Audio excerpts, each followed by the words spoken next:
me to sit with it.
Well, welcome. Welcome, and thank you to all of you for joining this event at the end of a very busy first week here at the COP26 in Glasgow. We're at the South African Pavilion. My name's Camilla Tallman, and I'm a senior fellow at the Africa Europe Foundation. We all know how important is COP26. It's one of those really big, important climate milestones for moving beyond pledges to tangible actions, to the finance and to the mechanisms to bring those actions about. We often look back, to Paris and COP21, and rightly so, but we must also look forward to next year, to COP27, which will happen in Egypt on the African continent, and where the focus needs very much to be on climate compatible growth pathways, bringing prosperity to people across the continent. Europe and Africa have a big part to play in making a success both of COP26, but also of COP27. Europe, by showing how it will meet ever more ambitious targets and getting on with it, trying to ensure buy-in from other rich nations on the promises made, but also providing the investment funds and the capacity to deliver things like capacity building and technology. As the low carbon green economy gathers speed worldwide, there are also multiple opportunities for Africa and Europe to work together, not least on developing more sustainable value chains for critical mineral resources. I think we also have so much to learn from each other on the urgent transformations needed in agri-food systems, in resilience building, on soil management, on digital development, on so much else.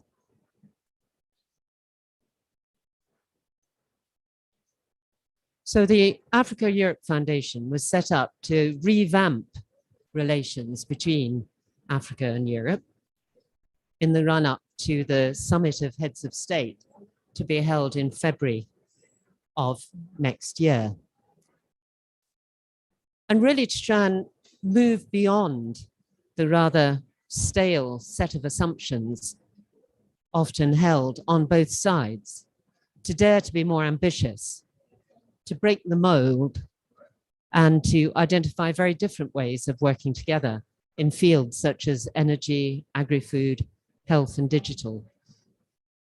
We're very grateful to the African Climate Foundation and the South African delegation for hosting our event here today in collaboration with the ACF. Our topic is reinforcing the Africa-Europe Climate Alliance, looking beyond COP26 to COP27 in Africa. Got a great panel, starting with Salim Fakir, Executive Director of the Africa Climate Foundation and co-founder of the Africa-Europe Foundation. So Salim, what does a strong Africa-Europe Climate Alliance mean to you? Why does it matter? And how can we reinforce it over the next 12 months to COP27?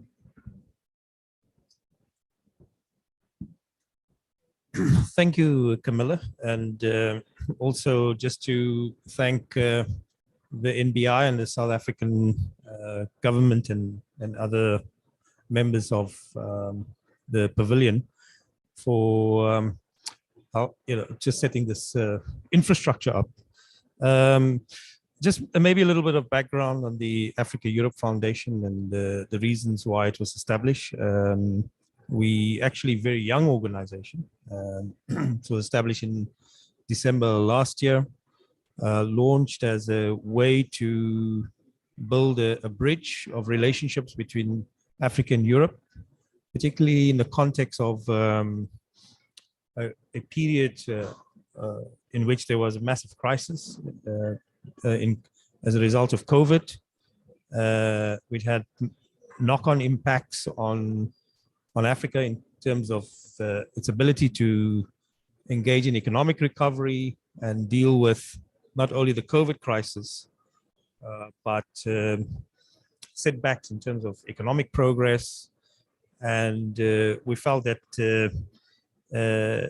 in order to, at the same time, there was a negotiations going on between the Africa-Europe partnership around the new sort of set of partnership initiatives. But it's a context of a lack of trust between Africa and Europe.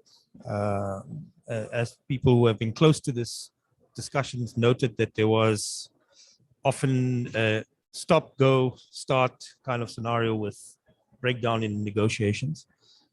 It's very promising in that there was a ministerial meeting a month ago, and we have the Africa-Europe summit that's going to be held in Brussels next year in February under the French presidency and the presidency of Senegal. When we set up the foundation, we recognized that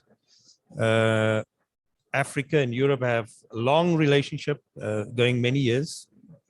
In the past, it was constructed around a colonial history, extractive.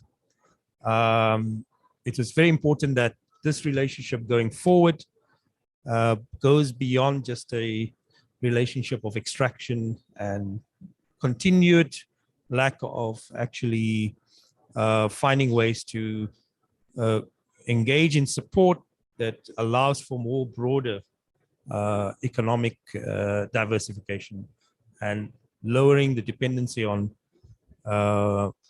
overseas development assistance and other forms of assistance, because Africa is a vast continent with huge wealth, young population, with dreams and ideas of what that future should look like.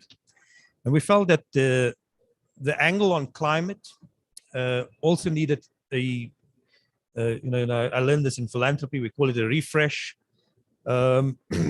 It needed a reconfiguration.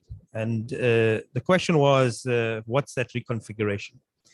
If you look at the debate on climate between Africa and Europe and in the negotiation text, a lot of it is around peace and security, migration, adaptation issues, etc. Very little discussion on actually energy transitions and economic transformation.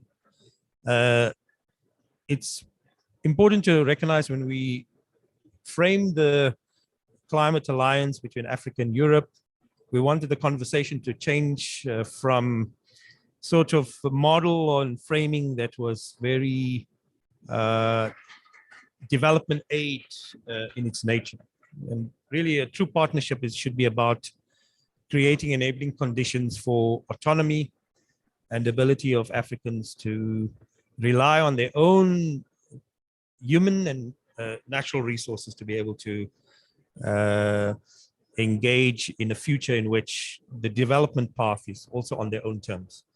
And Europe needed to engage the importance of that. And in fact, that's really the basis for this climate alliance, really to reframe the discussion as a climate development nexus issue, and to also try to engage it more as a mainstream economic issue.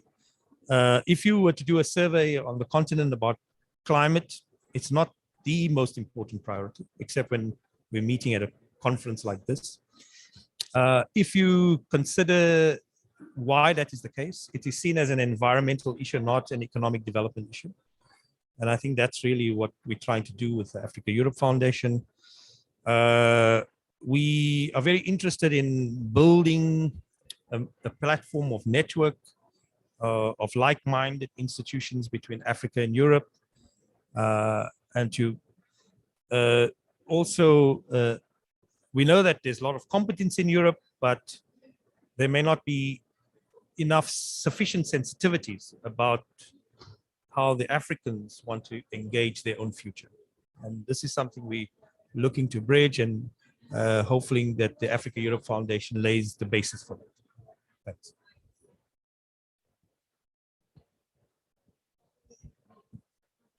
Now we're very lucky to have Ayeka Melithafa, who is Youth Commissioner for the South African President's Commission on Climate Change. So this is your first COP, Ayeka. What are your expectations from the COP this week and next? And what might you hope to see in COP27 in a year's time from your perspective? And if you can tell us a bit about how you'd like to see this relationship between Europe and Africa develop to make delivery more likely, stronger, more effective.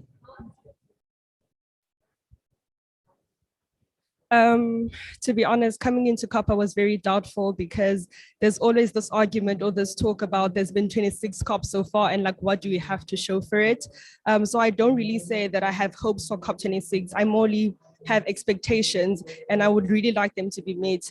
So far, it hasn't been good for young people. We see it continuously when young people are protesting, and how the South or the global South is being represented at COP26. It's seeming very exclusive, and we're not really seeing the people that really need to be here. And for me, that's very hurtful, because in order for people to engage meaningfully in these discussions, they have to be informed and they have to be given the opportunity to show up and be at COP. So by COP being this inaccessible and this expensive, it's like, what is this serving? Like, what is this showing us?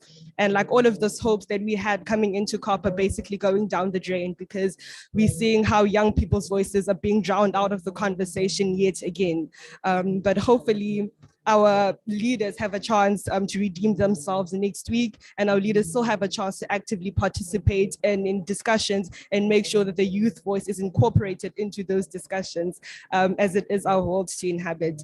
And then when it comes to the Africa and Europe collaboration or partnership, I do have high hopes, because I don't want to say like since we were colonized and stuff like that. I want to say that in part of reparations is to make sure that the global South as a whole has an active say in what happens between this partnership. And as the global South, a majority young people, the youth population is quite huge. We have to make sure that the way we speak at these summits, the way we speak at these dialogues is in language that young people can understand and be able to comment on and be able to partake in actively.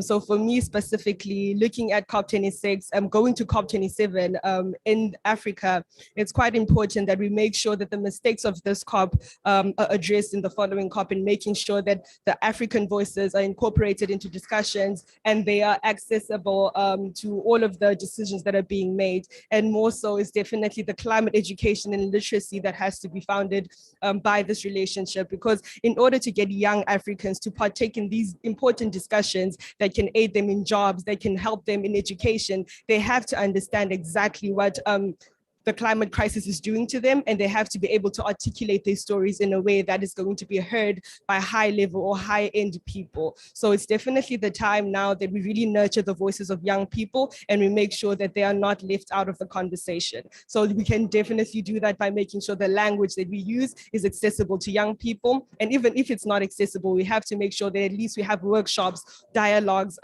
spaces where young people can come in and be taught about the way these negotiations happen, and be taught about the way to actively participate to make sure that their stories are not left out.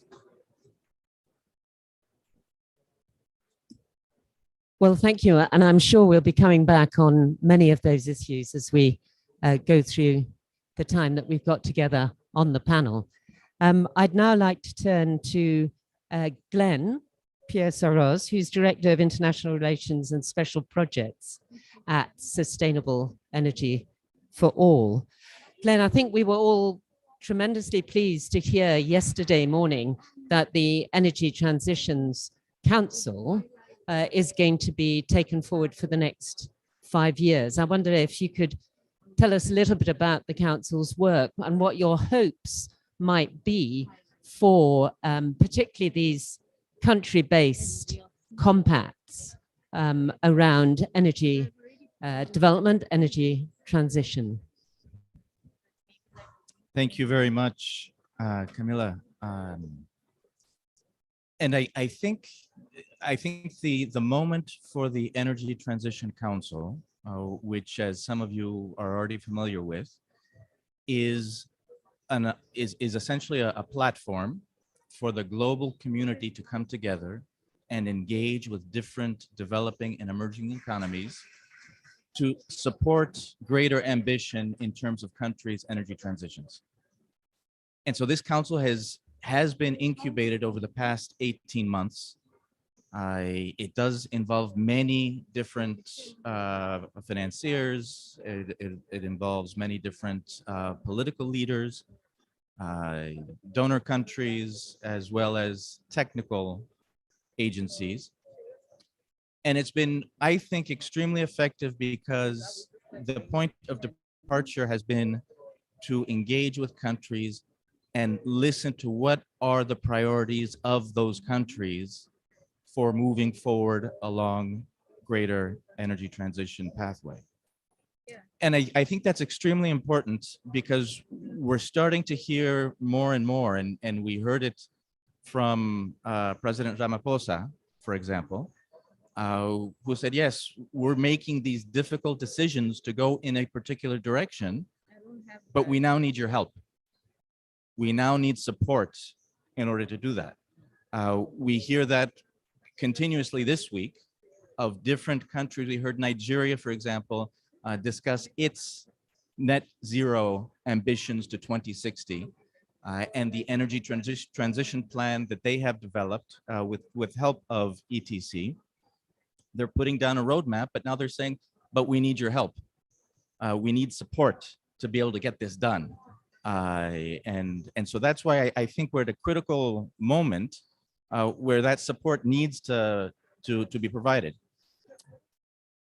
I draw those two examples because I think the Energy Transition Council will continue to play an important role in terms of being that mechanism that can engage with different countries, listen to those priorities, mobilize the global community, and then support the priorities that are identified in those countries.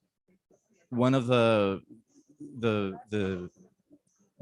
secret sauce to this approach has been bringing together political dialogue with financing dialogue, with technical dialogue in one focused space, and that does not happen all the time. We do need the political discussion, we do need the technical solutions, and we do need the financing. Bringing all those strands together in one dialogue is extremely important, but equally as important, and this is what we need to improve upon as we move forward, is bringing in the private sector interest once those directions are established. And it is, I think that's another reflection from this year's COP26 is the importance of the private sector of getting private sector stakeholders to engage much more in these processes and for them to be aware of the opportunities that are presenting themselves. Thanks, Camila. Great. Well, I'm glad you addressed the question of where some of the money might be coming from. Evidently, private sector hugely important once the broader framework is set. And we'll come back to more on the ETC. I'd now like to turn to Dimfna van der Lans, who's CEO of the Clean Cooking Alliance. So Dimfna, what kind of radical collaboration and changes in behavior would you like to see on the Africa-Europe front that might make sure that there is real delivery of clean cooking, clean air, less drudgery, more time for women and girls across the African continent? Thank you, Camilla, and I'm really honored to be part of this wonderful panel and already inspired by your words. So I will be following up with you after this conversation. And so, as Camilla was saying, clean cooking is something that we've worked really closely with the Africa-Europe Foundation on in the last probably 8 or 9 months or so. And the reason why I think it's so important to have it included is really very simple. Nobody, no organization, no government, no institution, nobody will meet their climate goals if they don't think about clean cooking. If they don't address the lack of access to clean cooking solutions, we will not make it. Nowhere. And especially in Africa. And so from our perspective, it is truly unacceptable that this issue hasn't been addressed at the scale that's required, because millions of people die prematurely every year because they're exposed to indoor air pollution. Like, seriously, we're sending people to the moon and we somehow cannot figure out how we make sure that families live in healthy homes. Like, it is that simple. And in Africa, and with the help of the Africa-Europe Foundation and your tremendous leadership and all of the people involved there, we recently launched a Clean Cooking Manifesto that includes several initiatives that I'm happy to talk to you all about a little bit later, including the Delivery Units Network, that really are starting to focus on addressing this issue at the scale that's required. Now, we all know manifestos and plans mean nothing if there is no funding. Like, we can create all the best plans in the world, and we have to, but it needs money. And so the other thing that I think I will take away from this COP is that I am done with adjusting and accepting funding for small pilot projects on clean cooking for 100,000 here and 100,000 there. I won't accept it anymore. I need millions and millions and millions, if not billions of dollars each year to address this issue. And so this sense of narrative and storytelling that is focused on just words is inspiring and needed, but we have to translate it to funding. Like, it's the core of this whole dilemma right now. And all the money that has been promised in previous COPs, a few has suggested, all these leaders stand on stages and say, here's our money and we're pledging this funding.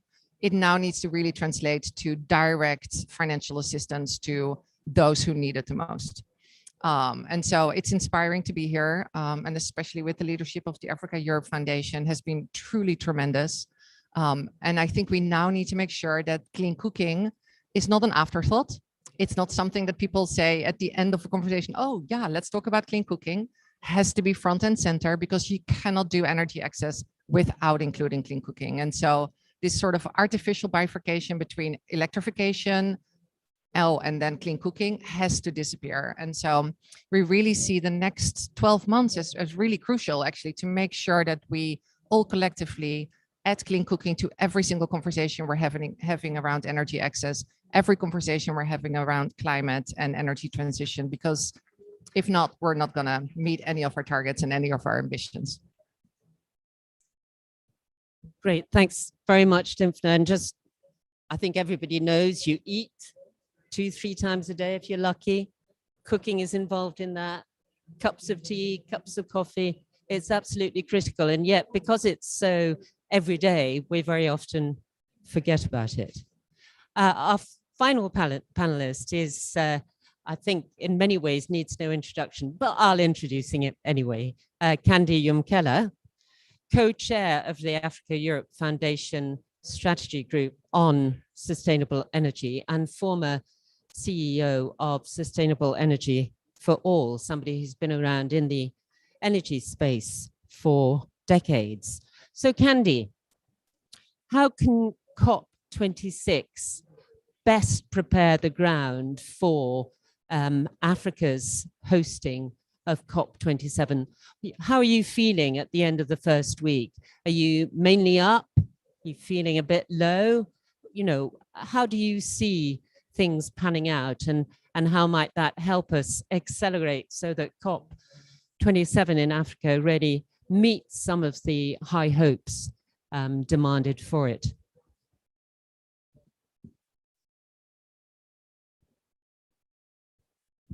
I don't know if you want a diplomatic answer or a true answer, but I'll give the true one. I was very active in several COPs, but particularly Paris. I was very, very active in planning Paris together with the French government, Madame Ségolène Royal and others.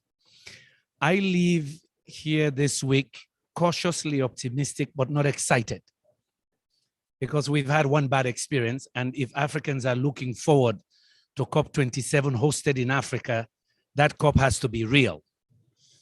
Number one, in Paris, we launched a big initiative, Africa Renewable Energy Initiative, ARI. And our targets were clear: 10 gigawatts of renewable energy by 2020 in Africa. Real investment will be done. Also a target 300 gigawatts by 2030. Very clear. And in fact, 2 years ago, on behalf of the EU, I helped organize side events in Conakry to evaluate how we were doing. I don't see 10 gigawatts. I don't. So when I hear 100 billion, I say, okay, it's going to be there, but we can't touch it. So the key here, and I agree with what you said, everything you said, we need to go now from the declarations, the compacts, which we just did 2 months ago in New York, translating those now to national action and real investments. And that's where we have the problem. The announcements are made, the big partnerships are organized, are announced, but we don't see real traction. And to get that real traction, you need a number of things.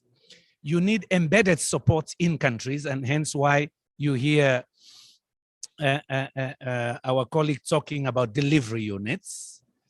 You need real action in the ground, embedded advice in ministries of energy to design those policies, particularly in countries that do not have the technical know-how to design the first policy, or in fact to take their compact and translate it to policy and programs, from which then you will say, fine, here is how much money I need. So that technical expertise is badly needed within ministries of energy, ministries of finance. Otherwise, these monies will just be mirage. And it's not the first time. We saw it also when they launched the Clean Development Mechanism, where we're all happy in the UN. 20 years later, we look at it. The investments on the CDM went to 3 countries, but Africa, less than 2%. So we want to go beyond that. We need to go now national level with embedded policy advice, technical assistance to deliver real programs, real policies in parliaments and in their ministries of finance. Second, we need a pipeline of projects. Again, under the Africa Renewable Energy Initiative, we identified projects, but they were not bankable. So to move a project from an idea to a project document to a bankable project takes time. Those pre-investment stages, I don't see the money. I mean, even to design a program for the Green Climate Fund is complicated. And it takes time. And it takes analytics to give you the baseline you need to go to the Green Climate Fund. So again, my point is, I hope that for the Africa-Europe Foundation, the catalytic role we can play now between the EU and Africa is to say, look, guys, we want to look at your commitments in Paris. We want to look at your commitments now in New York in September in the high-level dialogue. And then we want to see what the NDCs had and how we translate that to real kilowatt hours on the ground. A friend of mine at the African Development Bank yesterday in a forum I was chairing for the African Union said, we want to go from PowerPoints to megawatts. And if you take clean cooking, you mentioned the household air pollution and the deaths. Well, people should listen to this. With COVID now, we've lost about 4.55 million people in the 2 years. With lack of clean cooking and household air pollution, we lose over 4 million every year. We're panicking with 5 million people dying now, which is bad. Think about what happens every year. It's over 4 million people dying because they have to make meals for the house. And most of them are women and children. This is not acceptable. That's why our CEO for Clean Cooking Allowance is saying, I don't want the 100,000 to do another study. No, it's not going to do it. It's about investments, infrastructure, public policy, de-risking finance, real money on the ground, not 100,000 or 2 million to say, all right, go do some more advocacy. We are beyond advocacy. The facts are known. The climate impacts are known on clean cooking. And so, yes, we want a clear discussion of electrification and also clean cooking. And in fact, we've already said we want to see at least 40% of all those who will be connected to the grid in the next decade also enabled to use clean cooking technologies. In other words, you can easily connect them now to use electric pressure cookers, EPCs. So we're putting that target to be consistent with net zero, so that by 2030, we can say, yes, at least 40% more people around the world that did not have access. There's another target we launched in September, 1 billion people, right? To be connected to clean cooking solutions by 2030. It's in 10 years. It will save lives, but it will also save the planet. The forests are disappearing. Black carbon is going out. So Africa-Europe Foundation, we want to be that bridge for action, not a bridge for more recommendation, more analytics. I've done so many of that. I've done many reports. I'm a favorite to chair these things. Come chair for us, we get another recommendation. After 2 years, I chair another session with the same recommendations, slightly modified. What we really want to see now is Africa-Europe Foundation help us monitor. Did we build the first utility scale renewable energy plants in Sierra Leone? Did we connect another 2-3 million people in a year to clean cooking? So that's where we become different. Otherwise, it's a set of recommendations. We'll send it to you for the macro meeting. But after the macro meeting, nothing happens on the ground, not in the communities. So I leave here mixed feelings, but I tell you COP27 for the next 1 year, we'll be screaming hell from Africa. Lastly, let me say this on gas. Now I've taken it up that I'll say it everywhere. I think Africans should be very bold. You cannot tell the World Bank, African Development Bank, and the European Investment Bank not to invest in gas in Africa. That's not justice. It is not justice. If the UK today can claim that they've gone from 80% dependence on coal for electrification to 1%, gas was in the middle of it. If the rest of Europe is building pipelines to have more gas in Europe, how can you say to banks, don't finance gas in Africa, not even LPG for clean cooking? Come on, is that justice? That's the message we're going to get in Africa, COP27? No, no, no, no, that's not justice. That means there is a different solution for you Africans, and the rest of us will go business as usual.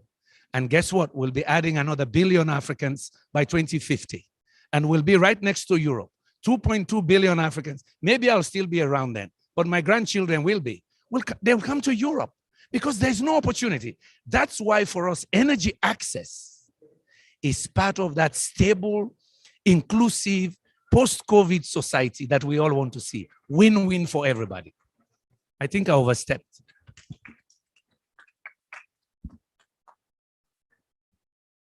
Thanks very much, Candy. I do encourage people to be non-diplomatic. I think it's, you can leave the diplomacy for negotiations. I think this is a chance to say what we think.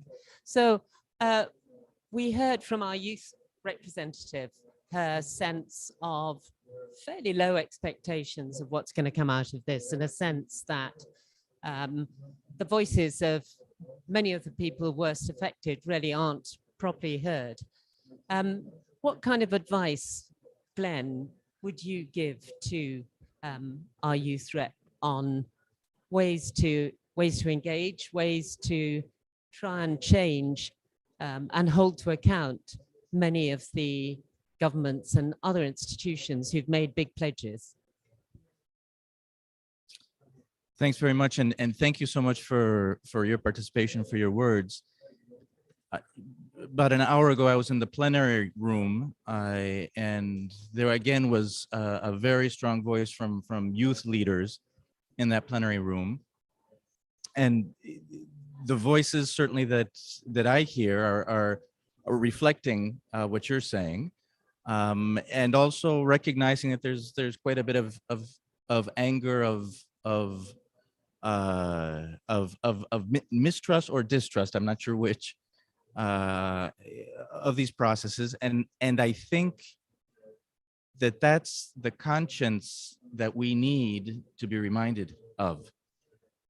And so I would certainly, as a first point of recommendation, certainly continue in that vein. That needs to continue. It needs to be even louder.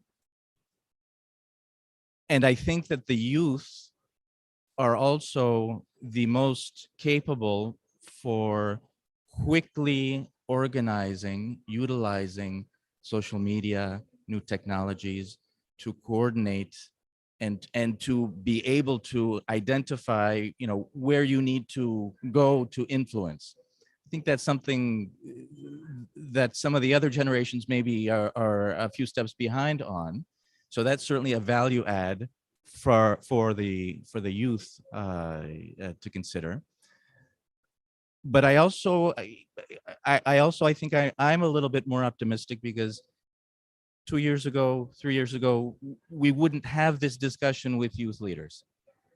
And so I have seen and I've appreciated how we're starting to recognize, and I hear and we talk much more about the importance of equity across geographies, across income groups, and across generations.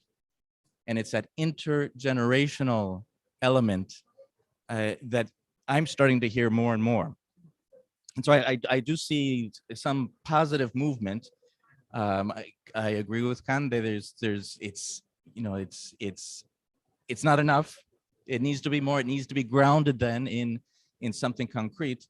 But there is the scale is starting to recognize, the importance of the intergenerational commitment that we need to have.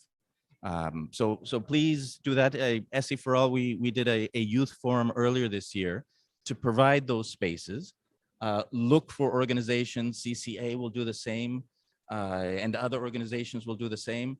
AEF hopefully will be looking for ways of making sure that those platforms are available. Look at those spaces, take advantage of those spaces, because this needs to be continuous, not just at the COP moment, or not just in certain moments, but throughout the year. So Ayako, you've got quite an agenda to follow between now and COP27. I don't know, Salim, if you'd like to add your thoughts. What advice are you going to give to your neighbor, Ayaka? And also maybe, can you tell us something about the challenges for South Africa, which is a rather special case in Africa in terms of its heavy reliance on coal? I think we heard an announcement, did we not, around support for the energy transition in South Africa. I'd love to get your thoughts on how you think that could work. Can I just add that the youth forum that SE for All was co-organized with the Clean Cooking Alliance, and our teams worked so hard on that event. And I'm going to now invite you to make sure that next time when we're doing it, you will be one of our keynote speakers. So we'll give you the space. I think Ayaka has got a lot more wisdom on what to do than I can offer her. So, but Ayaka, we are organizing as part of the AEF a mechanism for young people to engage the issues. And obviously, it shouldn't just be about political statements. It has to be about how young people can actually take charge of the future in their own speed and capacity. And obviously, engaging in that is very fundamental to also building leadership and leadership capacity. I used to be a student activist. I know that when you're an activist, engaging these kinds of political issues actually builds your leadership capability and actually grows your ability to also engage society and the broader issues. So it's very important for young people to get, I would say, climate politicized and to be themselves on these issues and not don't listen to anybody else, just what your voice says. So that's more important. On the just energy transition transaction, Eskom provided very strong leadership on it. It's also a indication of the need for change in South Africa, given that you have almost 100 years of use of coal. It looks very ancient and almost dinosaur forms of generation. So we got to really move away from that. And I think there's a awakening that coal is going to become a liability for South Africa, especially if in our Africa-Europe engagement, we know about the European Green Deal. It's going to, if that gets traction, which it looks like it's going to because it's being regulated, sooner or later there will be carbon border tax adjustments. The South African government is very active on these issues. It's trying to look at ways in which carbon border tax adjustments is going to impact the economy, because we are a major exporter as well of not only minerals but goods, but it's carbon intense. So the transition is very important at many levels. I think most debates on climate have been very focused and orientated towards it being an environmental issue, and it's about protection of environmental rights. But what we're now moving to is more of a recognition that the environment and economic issues are converging. And I think this particular deal is reorientating the whole climate diplomacy in South Africa to make it a more economy-wide issue. And in many quarters, it hasn't actually been realized that this is actually the shift, the tectonic shift. So it's no more just a debate at Paris, it's a debate beyond Paris, right? So that's really important. So just also point, Ayaka, we can't rely just on Paris solving our problems. We have to actually take the debate outside of Paris. So don't just, we shouldn't all just come here to this conference and think this is the only place we're going to find a solution. So I think the just energy transition transaction is fundamental, major tectonic shift. It's about not only restructuring the energy sector, but it's providing the basis for the restructuring of a new kind of economy. We hope that that is also what we will see in oil and gas countries. I know Kande wants gas, but how long will it last is a question for us. And I think we have to be prudent, recognize that the world is changing. So there might be need for gas, but there might be also big risk for gas-dependent economies. There are lots of African countries that don't have gas. They have huge solar resources. That's why you created ARA, right? And we have to exploit as much as possible the cheapest sources to get to the level of electrification that we need, so we don't have dirty cooking options. And that our energy mix has to definitely be a lot more diversified. And and we shouldn't just rely on a single energy source for this, because the world is becoming a lot more complex. Second part is that I think the privilege, advantage of renewables is that you don't need to do it on a massive utility scale. You can actually decentralize it. And you possibly could do that with other technologies. So I think that we're probably at the moment, and I would say again, beyond just the COP discussions, there are lots of other debates going on outside of Paris, where actually people are looking beyond 100 billion, right? So, but African countries have to take a lead in actually developing those programs. We can't just wait for Paris or the Green Fund or anything of that sort. We actually have to do it ourselves. And I think the South African example is really a good case study of how that could be done. Thanks.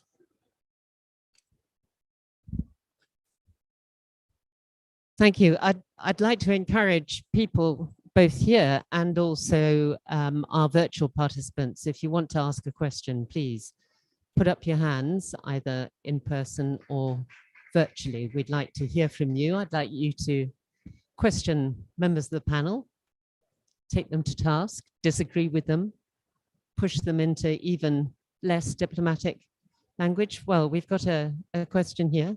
Would you like to come up and introduce yourself and then say who you'd like to speak to?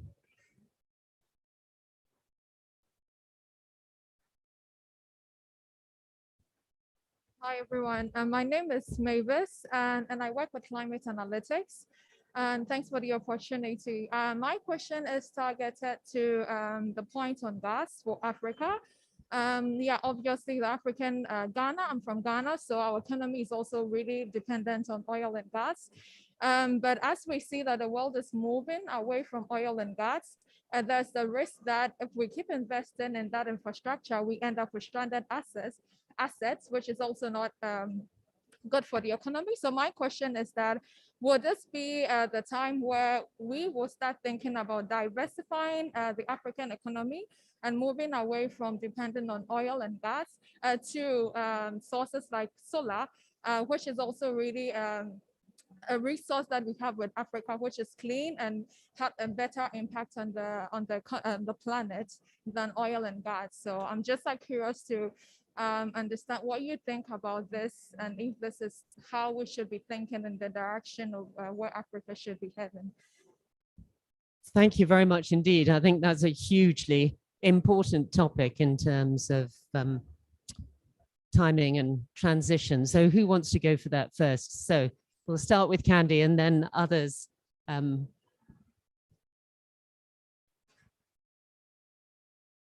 For sure, we have to look ahead, and we have a lot of resources. What is wrong? What is wrong that some of us see? What is wrong is the fact that certain institutions want to ban that choice. The choice has to be African. I did a conference in South Africa before the Durban COP. I did it on behalf of the UN and South African government. There was a group protesting against hydropower. Protesting against hydropower. But I was living in a country where 60% of the electricity was from hydropower in Europe. What we don't want is banning. We Africans must make that choice about how we transition. Remember, you're hearing countries saying they will transition to net zero in 2060 and 2070. What are they saying? They still need about 30, 40 years to make that move. You cannot say now, Africans, you must jump today. It's unrealistic. Because why? Even that change we want to do into renewables, into hydropower, into wind, the cash is not coming. So we're being mandated by banning to jump somewhere where we don't have the technical means, the resources to make that jump. This is why in the high-level dialogue in New York, the issue was, how do these developing countries achieve SDG 7 that do not have the financial means to do the transition? You see what I'm saying? Of course, we have to think ahead. In fact, what I want to see also for South Africa, for Zambia, for Congo, is that we're making the batteries that the world needs. Why?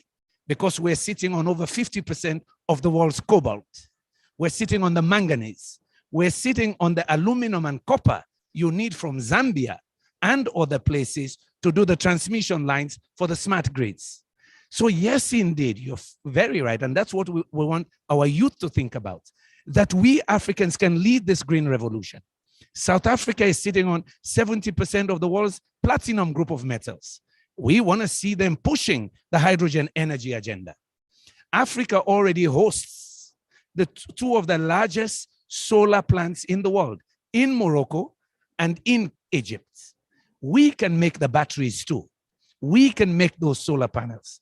So for you, the youth, it is asking the question, how can you be the innovators to lead the this green energy revolution, but Africa making some of the components? But don't ban what we have yet, because you are still using it. And some of you say you want to use it for another 40 years until you become fully solar and wind. Why ban it now on gas? I'm very passionate about gas, especially to save the lives of our women and children who need that gas for cooking, until we can have those solar cookers, cost-effective and convenient, not just village level, but that you have a choice in Freetown, in Nairobi, to say, I'll use either solar electric cooker or I use gas cooker, but you have that choice. The choice matters. Democratization of energy matters.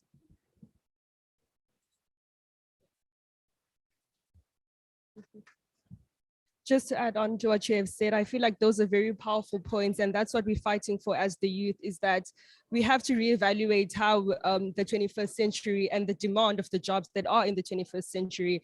In the global South, we still see that the education system, or what we're being taught, is very Eurocentric, and we have to change that narrative. So it depends really on us as the global South. We have to introspect and see how can we build our youth, and how can we make sure that they are leaders in this fight. Because if we don't do that with our youth, then it's like useless for us to be here. In order for us to start innovation, we have to start at home, and we have to really change the way we teach our kids. We have to change the way that we show our kids how to live. Because if we still continue with the way that we're doing, especially in education, then like all of this will go to loss. Because for example, in South Africa, like youth unemployment is above 70%. And like, what does that tell us about what is being taught in schools? What is that telling us about what our leaders are telling us? I mean, climate change presents a big opportunity for climate jobs. And if we can start changing that narrative, using education as a leverage point, using South African youth or using youth in Africa as a leverage point to start having those discussions of maybe we should start changing our education systems. Because if we're taught from a young age, the opportunities that can present themselves, and if we are taught from a young age how to care for our environment and how to care for our economy, will definitely not need as much support from the global north, because we'll have our own interests and we'll have our own abilities and capabilities to make the change that we want to see in the world. Can I add to that? Yeah. So I think it's an excellent question, and it's actually the question that is the most urgent one right now, and the one that constantly rises up. So I applaud you for just putting it out there, because it has to be put out there. And I want to echo the sentiment of self-determination. And so we really, really are embracing this concept that Africa has the right, obviously, to self-determine what their best transition pathways are. And they're going to be a mix for every single country. They're not going to be the same for any of these countries. And so for some of it, it will include a disproportionate or a bigger part on hydropower or solar power, but natural gas for industrialization has to be included. I do want to point out, Camilla, if I can, that there's a difference between natural gas for industrialization and LPG for cooking. Those are not the same things. They often get confused a little bit. LPG for clean cooking is not as weighted down, if you will, with the concept of stranded assets. That's really a different conversation. And so just want to point out that LPG for clean cooking has to be part of the conversation on energy transition in Africa, because if it is not, we will not meet our climate targets. Well, while I have you on that, Dimfna, I know with the big flaring of prices for gas that's happened over the last few weeks, what kind of impact has that had on the clean cooking agenda and the capacity of people to be able to access gas for cooking?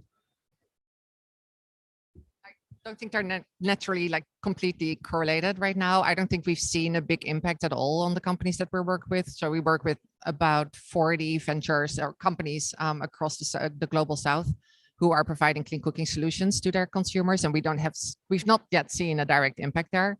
But obviously price fluctuations and the ability to afford these products is really, really something that we're always closely watching for. So the affordability issue is one that has to be taken into consideration, and we're finding different ways and really smart subsidies to address that as well at a country level. Again, but those things need to be funded.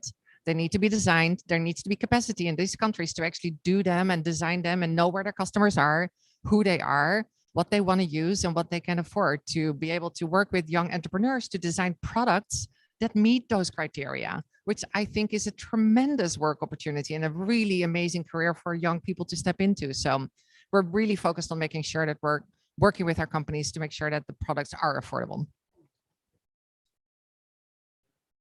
I just want to pick up a point that Kande made, the issue of imposing net zero targets. We just had an experience with the Development Bank of Southern Africa. They are accredited member of the Green Fund, and they were told categorically that they wanted to have the accreditation renewed, they had to commit to a net zero target. Now, that is certainly not a diplomatic way of resolving a national sovereign policy situation. You can't impose it from outside. So we have to be sensitive about these issues. It doesn't mean because Europe is going on net zero in the next 30 years that every country has to do that tomorrow. So we have to be really careful about that. Because if you take a country like Nigeria, which is highly dependent on oil and gas, if you don't replace it with an equivalent, displacement equivalent, which is basically not just selling green electrons, but actually transforming the economy, Nigeria has no other way of making revenue. So you can't just destabilize. There'll be a lot more Nigerians going to Europe then, which probably the Europeans would not want. So we have to really be sensitive about the nature of change. Some countries are going to have to do it faster than others, and other countries are going to have to be supported to do that if you're really serious about climate change. You can't just say, well, we're going to take you off this and therefore you go and find yourself. They did it with COVID, by the way. They did exactly that. They said, we're going to help you with COVAX, left you in the lurch. So I think that's the distrust that has occurred. We as a foundation, we argue that moving out of gas has to be an economic decision, because decarbonization is a massive structural reform. It's not just about the energy carrier, because people are too focused on the nature of the electron. Yeah? But they're not focused on the structural reform and transformation that has to happen in the economy. And that is far more fundamental for countries like Nigeria and many countries in Africa, 14 of them. It's not just this debate about, we'll give you green stuff, you take away all the black stuff. That's not the debate here. It's a lot more complex than that. So there's a backlog of economic development and so on. The issue in many countries is not even the generation issue. It's the grid technology, the transmission system, the nature of the tariffs, the cost of the actual electricity. Africa still remains the highest cost producer of electricity. You've got to solve that. And that's related to the capital cost of actually generation. If you even went for renewables, I don't know if you know, Mavis, that Africa is still the highest cost producer of renewables compared to Southeast Asia. So it's not just a simple thing about renewables versus gas or oil. There's a lot of other things that have to happen. But the question for us is, what is the pace of this? What are the risks? Like you pointed out accurately, there are risks. How do we understand the timing of those risks? What are the systemic impacts of those risks? For example, stranded asset problems. In the case of South Africa, it will be coal. It affects the financial sector. It in fact affects investment. In Nigeria, it's oil and gas. It affects the government's revenues. This is not a simple green versus brown debate. It's a lot more nuanced on the African continent. So we should be very careful we don't just have this bandwagon of just push the green electrons and we'll miraculously solve the African problem. That's not, I don't think that's a reasonable argument given the complexities that we have. Well, that was a good question. That generated a lot of interesting responses. So anybody else want to ask a question? Oh, good. Would you like to come up and put your question? And tell us if there's a particular person that you want to respond. Hi, everyone. Thanks. This has been a really interesting conversation so far. My name's Scott. I'm a project manager at a company called Delberg. I'm a consulting firm. And my two, must I take it away? There we go. There we go. You know, one of the things that you've spoken a lot about is this intersection of climate and the economy. And we've spoken a lot about the costs and how difficult it's going to be. And I suppose the flip side is where are the opportunities and where do you see those coming from? And the economic value that we're going to have to find and be able to generate, and hopefully the jobs that we're going to be able to create off the back of it. Great. Thanks very much. And I think that builds very nicely also on some of the other work that the Africa Europe Foundation has done on health and really pushing hard to see how you can get vaccine development and manufacturing on the African continent, which picks up a bit on Candia's point about, you know, getting batteries made on the continent, getting manufacturing of the fundamental mineral resources that are available there, but which need to be processed in place, providing the jobs for local people. So who'd like to pick up on that question from Dalberg? I wanted to do a little bit of a disruptive thing. There's Zainab over there. She's done a lot of this work on the economic transformation. So I'm going to ask her to say something. Zainab, do you want to talk about your work on, particularly on this question that was asked? You want to come in front?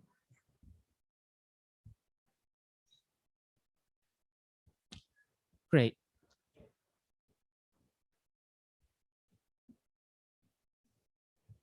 Sorry, you caught me. I was actually doing emails. So what was the particular?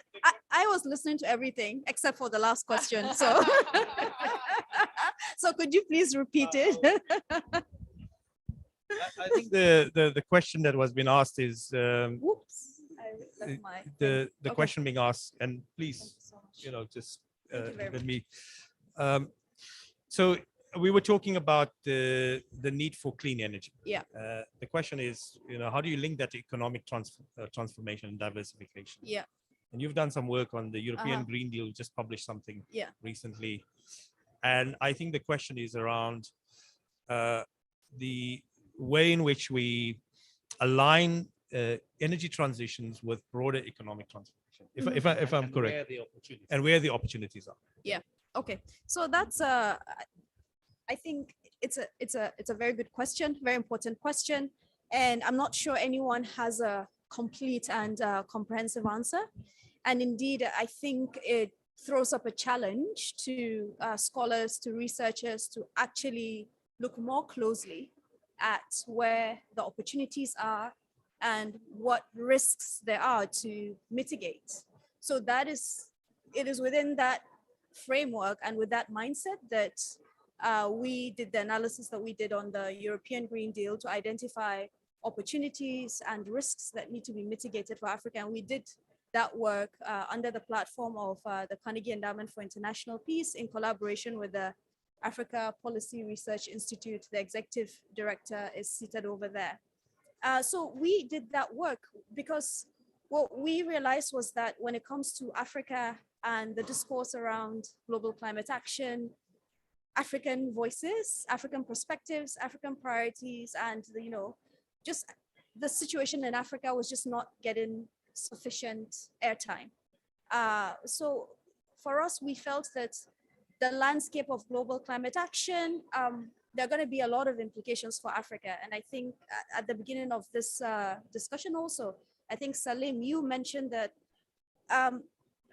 climate change is going to affect Africa, not just in terms of the impacts, the environmental impacts, but also, policies that are being implemented elsewhere are going to have implications for Africa. And, there was a discussion on the panel around the announcement that was made yesterday on banning international public financing for gas, for example.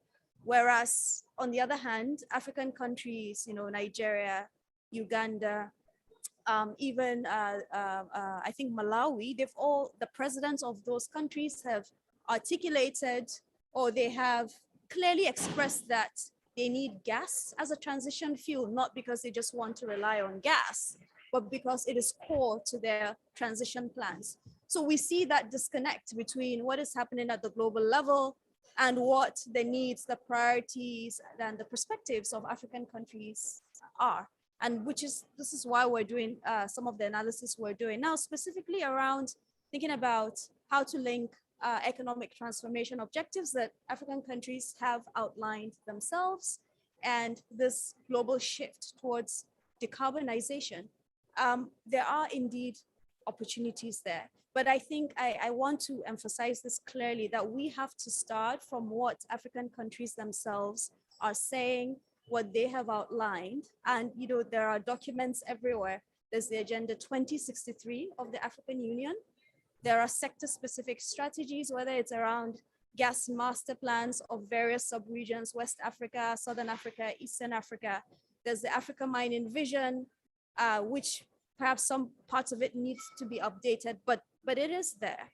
And then specific countries also have their economic strategies. Ghana, for instance, in 2018, unveiled the Ghana Beyond Aid strategy, where they have proactively been thinking about moving beyond this mindset of aid and development assistance in their relations with their external partners. Nigeria too has Nigeria just unveiled its energy transition plan. So the starting point has to be what the countries themselves outline. And then external partners can come in and try to support. I think that is perhaps something that I really, really want to emphasize in this forum. Thank you very much. Very rich discussions. Now I'll go back to my email. I'm just That was great. Really helpful. Good. Yeah, we've got another question. Quite a hard act to follow.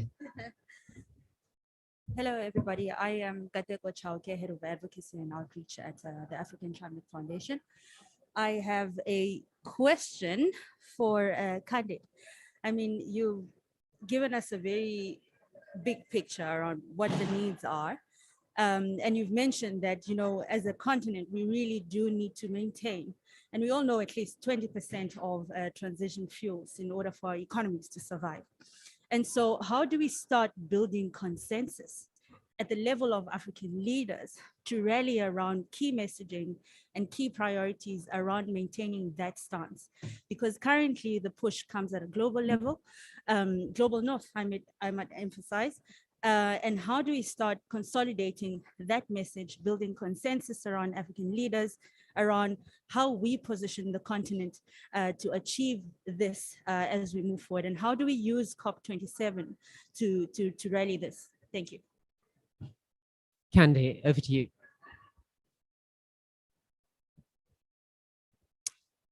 I believe that the African Union has to be very clear. We have Vision 2063. Accompanying Vision 2063 is a very in-depth study done by the International Energy Agency, which they launched in 2019. I served as advisor for that report. They do it every 5 years. The Africa Energy Outlook, really in-depth, country by country. They've gone in, interviews, looked at stated policies, and then they created something new, what they call the Africa Case. The Africa Case is taking Vision 2063 to say, what energy services do we need to achieve Vision 2063 with the ambition of industrialization, jobs, structural change in the economies, all of those ambitions that our people expressed in that. And they've actually quantified, analyzed what it will take. For example, we need to go from 90 gigawatts installed capacity to about 480. That's a huge jump by 2040. Also, they note that yes, 1 out of every 2 people added to the planet by 2040 will be African. The demographic pressures are real. We need to create 1 million jobs every month, literally, between now and 2040 to deal with those demographics. So I believe we have the analytics to back our Vision 2063. We have the master plans you mentioned. Yesterday in our AU session, we were talking about the interconnection. What Salim mentioned.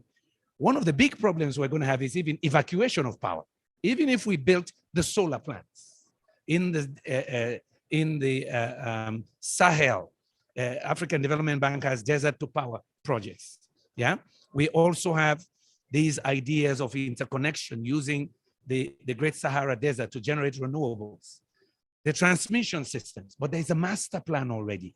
So it's not something we're going to try to do now. There's a master plan. How do we make it work? How do we do the interconnection lines between countries? Ghana is already exporting power, but they can do much more.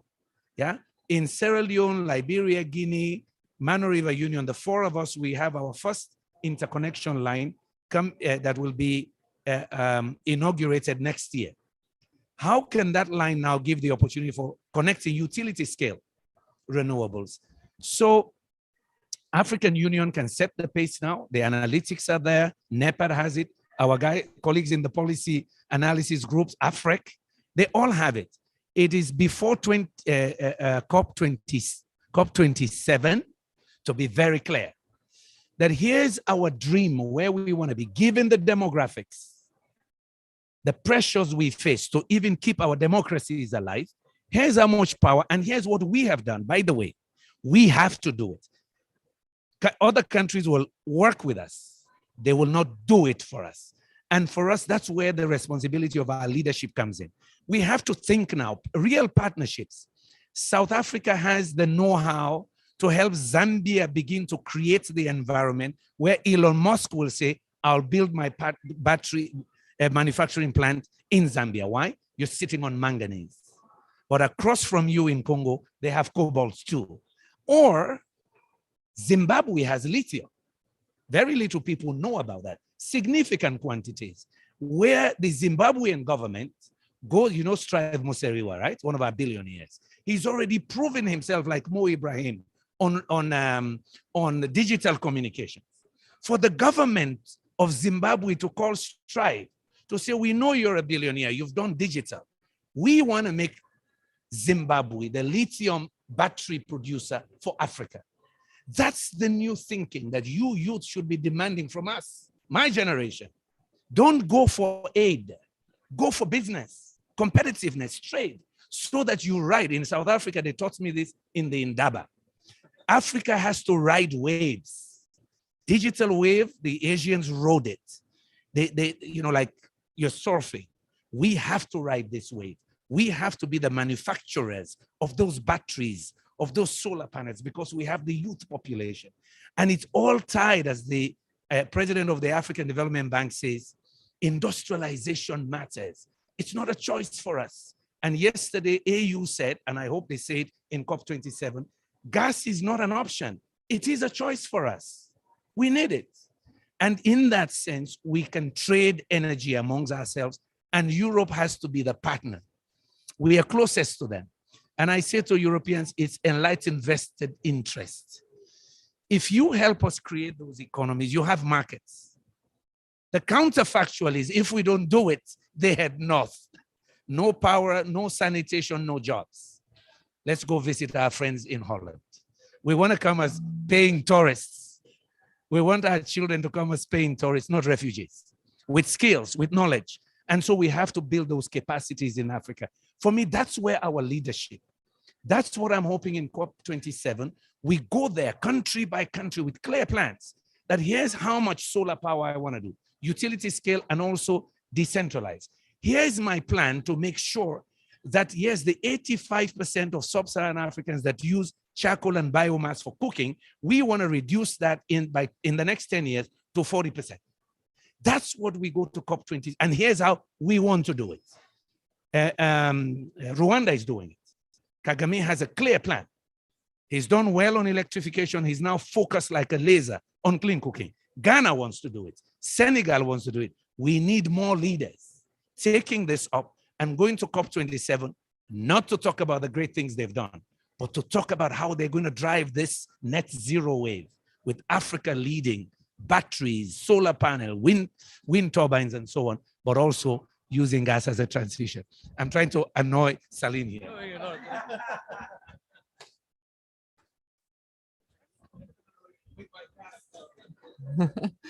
I think maybe to add to what Kande was describing, I also think that, you know, leaders of countries want to be re-elected. And Kande knows this well. They always want to be re-elected, for which they need to make sure that they're listening to the voices of their constituencies, not just at the presidential level, but at every single level, and all the legislators there as well. And so one of the things that I think we have done poorly so far is to really create a groundswell of demands from women and their families to have access to clean cooking solutions.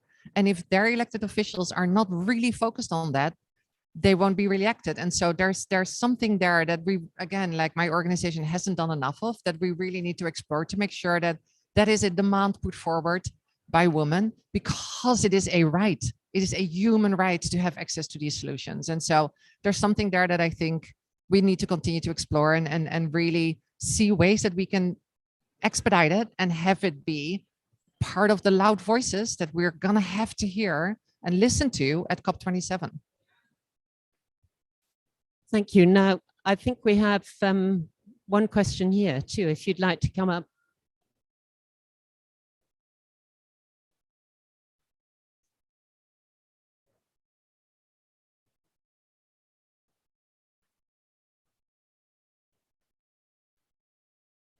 So we're making quite a list, Ayaka, for you in terms of what needs to happen. So I'm hoping you've got the energy and the mobilization to get things moving between now and COP27. Right. Over to you. Yeah, thanks so much. My name is Niklas Helstrom. I'm a Swede, but I've had the incredible privilege of working with some amazing Africans over the last 2 years on energy, in particular renewable energy.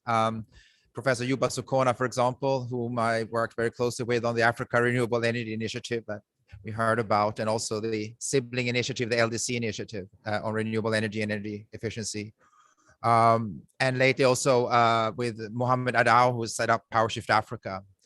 And I think, first of all, to say just this is very inspiring, because a lot of the ideas for the way forward is really coming from the South, and not least from Africa. And to assert those radically different ways of seeing the world and pursuing what needs to be done for all of us is humbling. And I mean, my country, you know, supposedly developed, it's overdeveloped, maldeveloped in so many ways. And we have a lot to learn from, you know, the African way, I would say, in many ways. And just a couple of reflections and a question. First of all, I think, you know, the Africa Renewable Energy Initiative, for those of you who follow that, it really has, I think, those qualities we're talking about. We don't need to reinvent the wheel. It's comprehensive. It talks about all kinds of transformative policies, guarantees, get manufacturing in the continent, cooking, capacity, you know, all the kinds of dimensions. And that's what we need to do, right? And it really speaks to, as you said very clearly, figuring out and asserting the plan and showing that vision, and seeing also what it costs in terms of what's needed in terms of us rich countries, wealthy countries, repaying our debt, really, you know, paying our fair shares to do what is formulated by Africans. It's exactly that sentiment. So I think we need to revive that. Many of you know that this particular initiative went pretty astray, and I think that also speaks to some lessons we need to learn. Partly on behalf of African governments not doing, or presidents doing what they should be doing, but also the European side and the international partners side, and seeing some very colonial patterns coming to play again and again and again. And that's why I think, again, mentioning Mohammed, but also Sixbert Mbangwa, my dear friend from Tanzania, who are prime examples of young Africans who are based in civil society, keeping the powers that be, both the colonial sort of former colonial powers, but also their own governments accountable. but not just working as watchdogs, but working as the prime technical counterparts.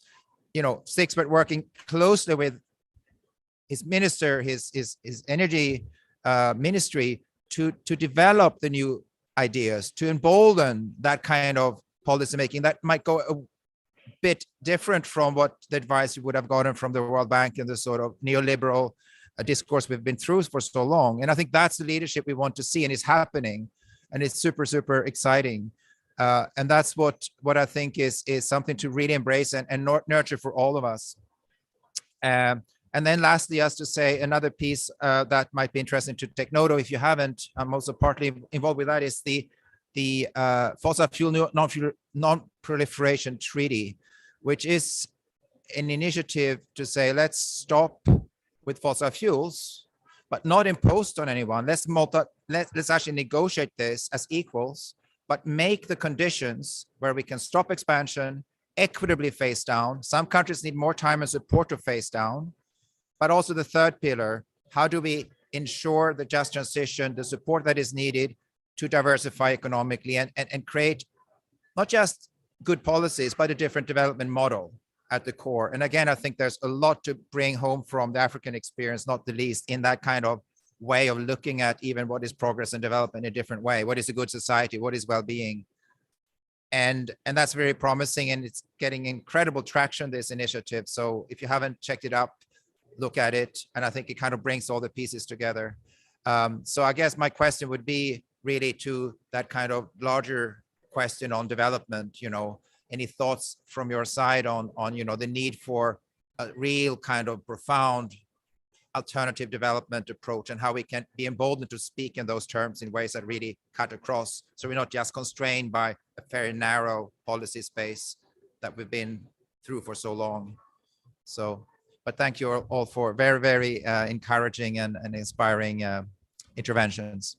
Well, thank you very much. Very fortunately, you have summed up a lot of the debate so that I don't have to make a long speech now. But before we break, which will be in about 4 minutes in order to keep to time, I wanted to hand the mic to each of our panelists in turn to say, what one thing they really want to see coming out from here, which is going to make them want to turn up to COP27. Just one thing that I want to see is money. Like, I need money to make sure there is universal access to clean cooking by 2030. And I need a lot of money. And it has to come now. And so the one thing I don't need to see is more language. I just need to see the money. For me, I definitely think we need accountability and transparency.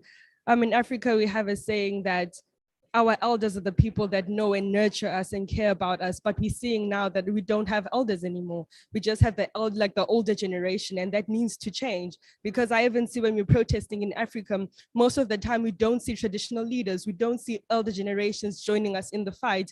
We need that accountability, we need that transparency, and we need that support from the older generation. We need our elders now more than ever to make sure that our voices are heard and we are represented in these complex spaces. I hope that at COP there will be at least several leading African countries that are able to put plans together that's not just about climate, but the integration of the climate with the economic development agenda. That's what we want.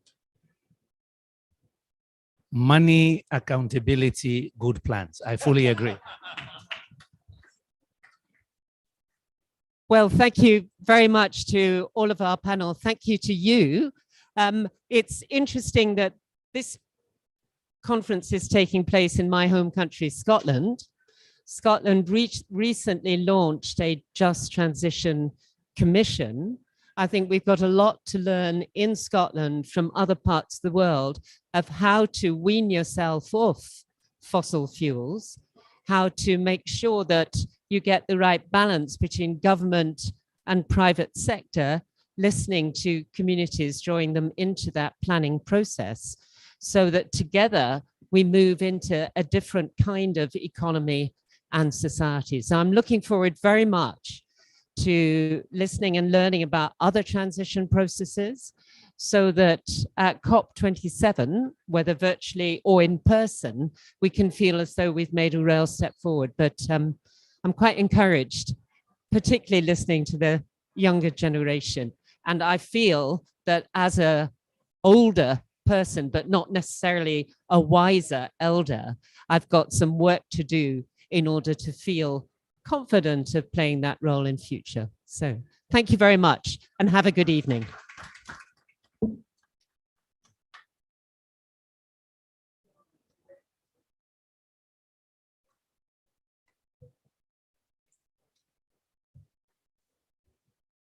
Very good, Helena.